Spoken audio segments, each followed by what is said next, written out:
हे आता पोहे बनलेले आहेत इथे गरम पाणी ॲड करून. हे आहे पोहे प्रीमिक्स.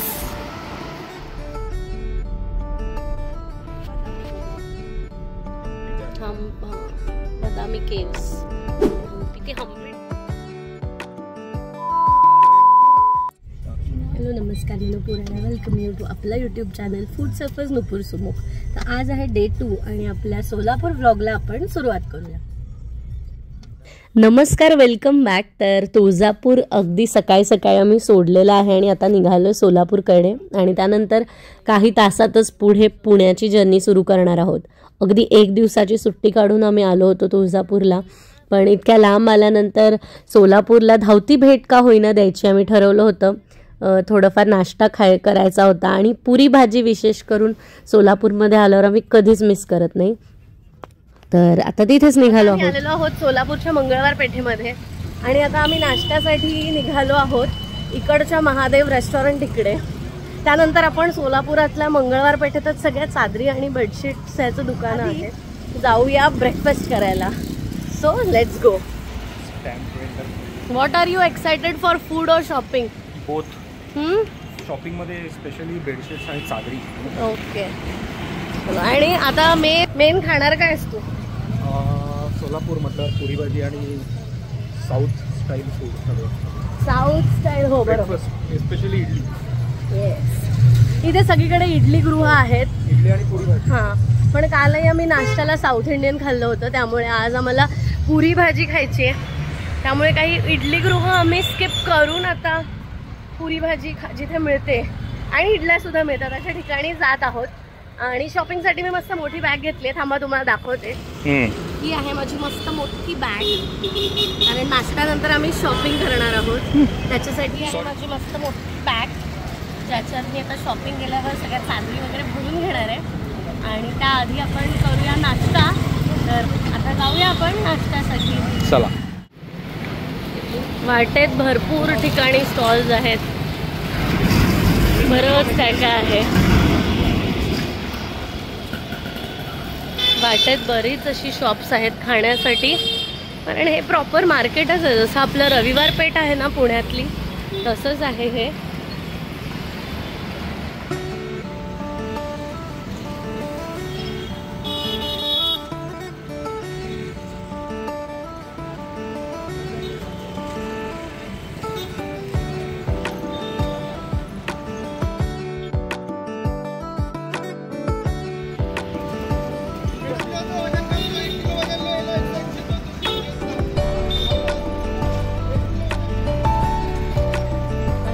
इथे वळलेलो आहोत, हे दुकान आहे, इथून आम्ही वळलो आहोत आतमध्ये. आणि इथे आत आता आहे आपलं महादेव. या गल्लीच्या आतमध्ये आहे Mahadev restaurant. So let's go and explore. हे आहे महादेव रेस्टॉरंट, इथे आम्ही चाललेलो आहोत. इथून आलो, इथे समोर होतं हॉटेल महादेव, पण आम्ही जे गुगलवर पाहिलं होतं ते आहे हे हॉटेल महादेव. आम्ही आता इथे जात आहोत.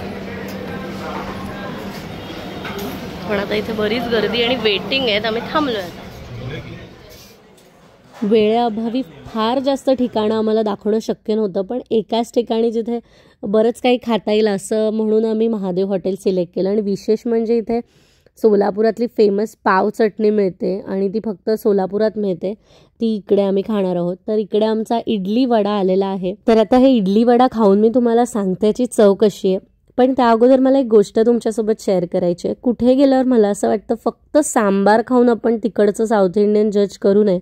ऑफकोर्स सांबार आणि चटणीमुळे त्या पदार्थाची मेन चव किंवा लज्जत वाढते, पण मेन मला असं नेहमी वाटतं की वडा कसा शिजलाय, कसा तळलाय, आतपर्यंत नीट तळला गेलाय की नाही हे पहिले पाहायला पाहिजे.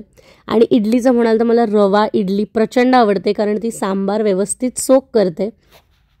आम्ही घरीसुद्धा फक्त इडली बनवतो ती रव्याचीच, त्यामुळे इथे रवा इडली मिळाली त्याचा आनंद खूप होता. अप्रतिम वडा आहे. इडली टाकूया. इडली मला रव्याची वाटते आहे, चटणी पातळ आहे. रवा इडली खूप छान. सोलापूरमध्ये आल्यावर पुरी भाजी तर खाल्लीच पाहिजे. काही वर्षांपूर्वी असंच बस स्टँड समोर एक छोटंसं हॉटेल होतं जिथे आम्ही पुरी भाजी खाल्ली होती. आणि असली जाळ आणि धूर होती ती, पण अप्रतिम होती. आणि आता इकडची पुरी भाजी कशी आहे ते तुम्हाला सांगते.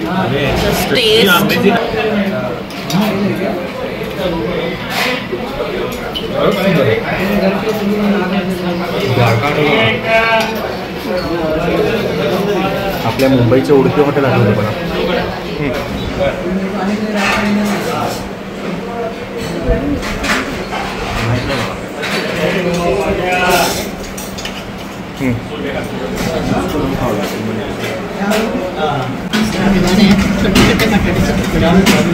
छोले की बटाटा आहे? बटाटा आहे.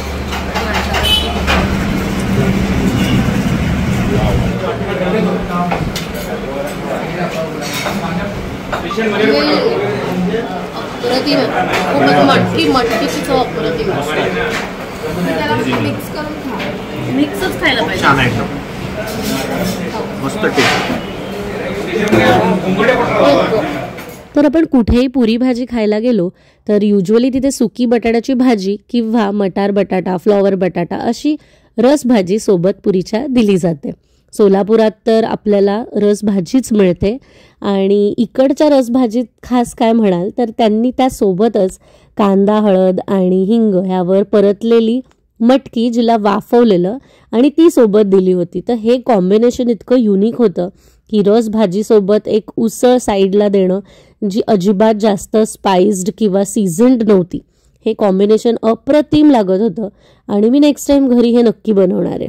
त्यासोबतच इथे आम्ही एक बटाटा वडा सांबार प्लेट घेतली होती, ज्यात एक बटाटे वडा आणि एक उडीद वडा असं घेतलं होतं. तर बटाटा वड्याच्या चवीबद्दल तुम्हाला आता सांगते. बटाटे वडा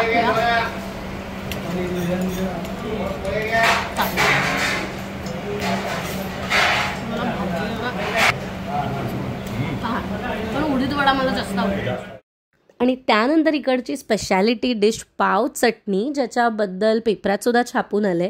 तर आम्ही ते एक प्लेट ऑर्डर केलं होतं आणि जेव्हा ते आलं तेव्हा असं दिसलं त्याच्यात की एकंदरीत ब्रेडचे कोरडे स्लाइस पीसेसमध्ये कट केले होते आणि त्याच्यावरती इडली चटणीची आपली नारळाची चटणी घातलेली होती आणि वरनं थोडं क्रंची एलिमेंट ॲड करण्यासाठी त्यांनी शेव, बुंदी असं काय काय घालून हे दिलं होतं.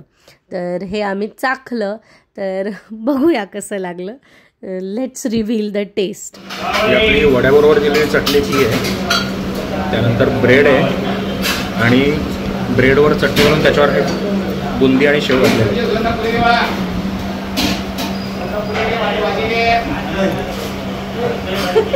वेगळं आहे पण बरं आहे. असं काय हा प्रकार कुठे मिळणार नाही.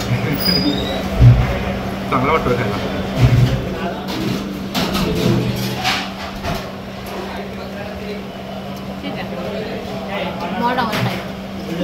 तर एकंदरीत आमच्या रिॲक्शन्स पाहून तुमच्या लक्षात आलं असेल की फार काही आम्हाला ही डिश विशेष वाटली नाही, पण असो शेवटी त्यांची स्पेशालिटी डिश आहे. त्यानंतर चहा आणि उत्तम कॉफी असं घेऊन आम्ही नाश्त्याला पूर्णविराम दिला.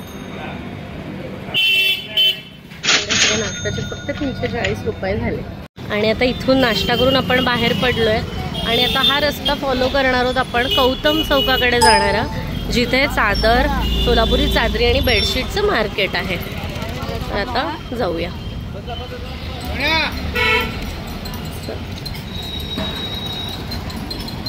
नाश्ता कसा होता? छान होता, मस्त होता. आणि आवर्जून खाण्यासारखी एकच डिश वाटली मला. म्हणजे बाकीचे पण छान होते, पण येऊन खाण्यासारखं पुरी भाजी. तर सोलापुरात आल्यावर सोलापुरी चादरी, टॉवेल, पंचे, गालीचे, बेडशीट्स हे कुठे घ्यायचं ह्याबद्दलचे भरपूर व्हिडिओज यूट्यूबवर अवेलेबल आहेत, जे अनेक सोलापूरकरांनी बनवलेत. ते तुम्ही पाहून ठरवू शकता की तुम्हाला नेमकं शॉपिंग कुठे आणि काय करायचं आहे. आम्हाला गाडीपासून पायी यायला हे दुकान जवळ सापडलं. याचं नाव आहे गंगजी मिल्स आणि त्यामुळे आम्ही सगळं शॉपिंग इथे केलं. ते इतकं जास्त झालं की शेवटी आम्हाला रिक्षा करून जावं लागलं गाडीपर्यंत. आणि ह्या दुकानातनं आम्ही काय काय घेतलं ह्याचा संपूर्ण डिटेल्ड व्हिडिओ मी बनवलेला आहे आणि येत्या 1-2 दिवसात मी लगेचच तो अपलोड करणार आहे. त्यामुळे तुळजापुरात घेतलेल्या साड्या आणि सोलापुरात घेतलेल्या चादरी ह्याचा व्हिडिओ नेक्स्ट येईल, तो नक्की पहा. हा व्हिडिओ इथपर्यंत पाहिला असेल तर एक लाईक नक्की करा आणि जाऊ नका, अजून व्हिडिओ बाकी आहे.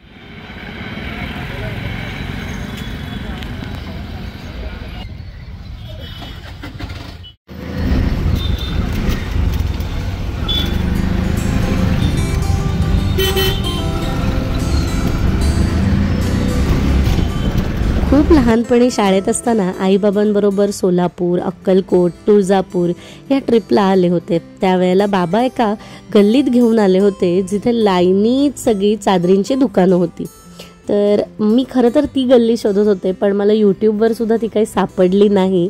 तर तुम्ही जर सोलापुरातले असाल आणि हा व्हिडिओ पाहत असाल तर मला नक्की कॉमेंट करून सांगा की एकाच रस्त्याला लाईनीत लागून चादरीची दुकानं नेमकी कुठे आहेत. आणि शॉपिंग इतकं झालं की मी जी बॅग घेतली होती शॉपिंगसाठी ती काय पुरली नाही, त्यामुळे ती तशीच पुरत आली. नाही माझ्या इथेच घेते, कुठे मावणार आहे नाही, आता इथे जागा होत नाही आहे. आयगोनची डिक्की पूर्ण भरली आहे, त्यामुळे आता कसं हे भरायचं हा विचार आमचा चाललेला आहे. आणि तायगूनची स्पेशियस डिक्की आणि सुमुखचे ऑर्गनायझेशन स्किल्स कामी आलेत आणि फायनली सगळं सामान नीट लागलंय. गणपती बाप्पा मोरया, मोरया, जय जय साईराम, जय साईराम, भवानी माते की जय. खरंच गाडीत बसेपर्यंत आपण फायनली नाश्ता आणि खरेदी करून आमची बॅक टू पॅव्हिलियन जर्नी सुरू झालेली आहे पुण्याच्या दिशेने. तर अक्षरशः आपण म्हणतो ना, गॉड्स विल असेल तर काही गोष्टी अशक्य नसतात. आम्ही अक्षरशः काल अख्खी पुण्यापासून तुळजापूरपर्यंतची आमची जर्नी, दर्शन, आजचं शॉपिंग होईपर्यंत पावसाने अक्षरशः ब्रेक घेतला होता. म्हणजे बारीक रिमझिम सुद्धा नव्हती. आणि आम्ही खरेदी करून येऊन गाडीत बसलो आणि इतका धुवाधार पाऊस आम्हाला लागला की वाटेत 1-2 वेळा आम्हाला अक्षरशः गाडी साईडला घेऊन थांबवावी लागली. म्हणजे इतकी विजिबिलिटी कमी झालेली. आम्ही अक्षरशः तेव्हा देवाला प्रार्थना करत होतो की येताना जसं तू आम्हाला सुखरूप शांत ह्याच्यात घेऊन आलास तसंच आम्हाला आता पुण्यापर्यंत पुन्हा घेऊन चल. 1 hour away from Solapur towards Pune. आणि खूप छान हॉटेल इथे आम्हाला मिळालं. मी थोडं फ्रेश होण्यासाठी तिथे थांबलो. प्रकाश वेज म्हणून इट्स अ गुड. त्याला कुठेही टॉयलेट्स क्लीन नव्हती. म्हणजे प्रकाश वेजचं टॉयलेट नुसतंच क्लीन नाही आहे, तर हे सुद्धा त्यांनी इथे लिहिलेलं आहे, स्वच्छता नसल्यास काउंटरला सांगा. त्यामुळे खरंच छान टॉयलेट त्यांनी स्वच्छ ठेवलेलं. तर सोलापूर सोडून आम्हाला ऑलमोस्ट 1 तास होऊन गेलेला, पण वाटेत कुठेही चांगले क्लीन वॉशरूम्स मिळत नव्हते. तितक्यात आम्हाला वाटेत हे हॉटेल प्रकाश दिसलं, जिथे त्यांनी वेल इक्विप्ड टॉयलेट्स असं बोर्डमध्ये लिहिलेलं होतं. म्हणून आम्ही इथे थांबलो. तर आम्ही तिथे जेव्हा आत गेलो, खरोखरी वॉशरूम्स अतिशय क्लीन होते. त्यासोबतच EV चार्जिंग पॉईंट्स इथे होते बरेच, त्यामुळे इलेक्ट्रिक व्हेकल्ससाठी सुद्धा चार्जिंग पॉईंट्स केलेले आहेत, त्यांची इथे सोय आहे. आम्ही इथे काहीच खाल्लं नव्हतं, पण आम्ही यांचे टॉयलेट्स यूज केले आणि ते खरंच खूप क्लीन होते. म्हणून मला एक स्पेशल मेन्शन ह्या व्हिडिओमध्ये त्यांच्यासाठी द्यावा असं वाटलं. सो थँक्यू हॉटेल प्रकाश.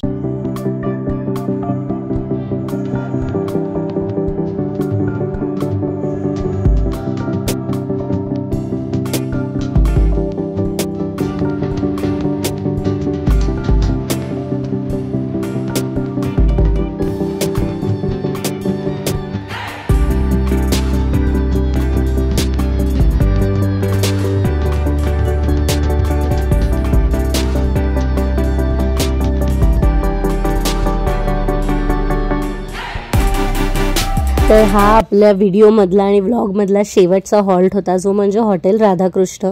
तर आम्ही जेवणासाठी इथे थांबलो होतो आणि खूप भूक लागली होती. हे माझ्या मते दौंडच्या आसपास हॉटेल होतं. बँक्वेट हॉल आहे आणि इथं रेस्टॉरंट आहे. थांबलो आम्ही जेवणासाठी, खूप भूक लागली. ऑलमोस्ट 4 वाजले.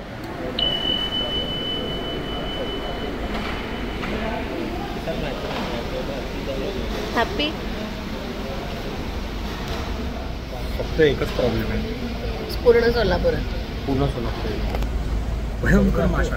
आणि असं केलं तरी हलत नाहीत माशा, त्या एवढ्या भूत माशा. त्यानंतर आतमध्ये आल्यावर आम्ही सगळ्यांनी मेन्यू कार्ड अक्षरशः पिंजून काढलं, एक आयटम छान वाचला आणि त्याच्यानंतर तू सांग काहीही चालेल, कुछ भी चलेगा म्हणत फायनली मी माझ्या आवडीचं व्हेज पटियाला इथे ऑर्डर केलं. त्यासोबतच होती बटर व्हीट रोटी आणि चपात्या पण आय थिंक अवेलेबल होत्या. आणि जेवण ऑर्डर केल्यानंतर शेजारच्यांच्या टेबलवरचं चायनीज चांगलं दिसलं म्हणून मग ही पनीर चिली ऑर्डर केली. चांगलं आहे का पटियाला? चांगला आहे.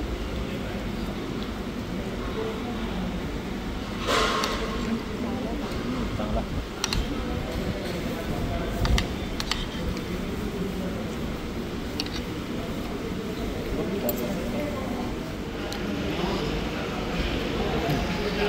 भूक लागलेली ट्रायंगल आहेत ना.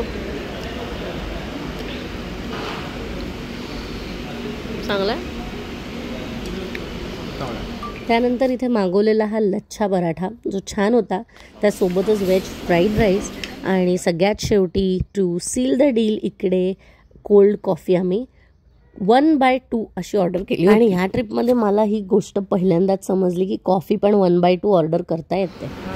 आणि हा आहे राधाकृष्णाचा खायचा खर्च. थोडंसं आत आहे पण अच्छा.